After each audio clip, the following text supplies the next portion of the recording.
update ng bayan, maasahan anumang panahon.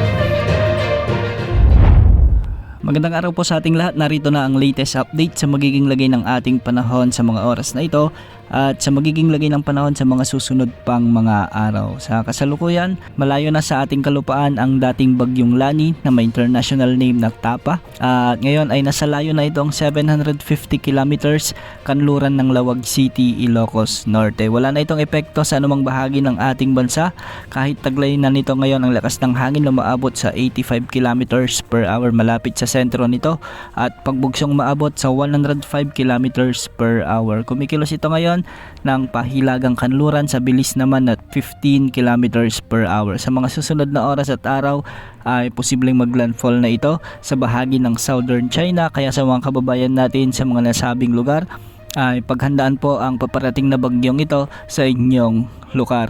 Samantala, umiiral muli ang mainit na hangin mula sa karagatang Pasipiko o yung tinatawag nating easterlies at nagdadala ito ngayon ng mainit na panahon, bahagyang maulap hanggang sa maulap na papawirin na may mga kalat-kalat na pagulan at thunderstorms sa Metro Manila, Calabarzon, Mimaropa, Bicol Region, sa may buong Visayas at buong Mindanao. Kaya kung mapapansin natin sa ating satellite animations, may mga malalakas na pag-ulan ang ating nararanasan sa mga lugar na nabanggit, lalong-lalo na sa Western Visayas kasama na ang Negros Island Region, ang northern portion ng Cebu Province, ang Bohol, ang Zamboanga Peninsula at ang Soc-Sargen, Lanao Provinces at ang northern Mindanao. Dulot ito ng pinagsamang epekto ng easterlies at mga thunderstorms. Samantala sa nalalabing bahagi naman ng Luzon ay magiging bagyang maulap hanggang sa maulap ang mga kalangitan na may mga tsansa rin ng mga kalat-kalat na pagulan at thunderstorms. Dulot ito ng mga localized thunderstorms. Papansin din natin sa ating satellite animations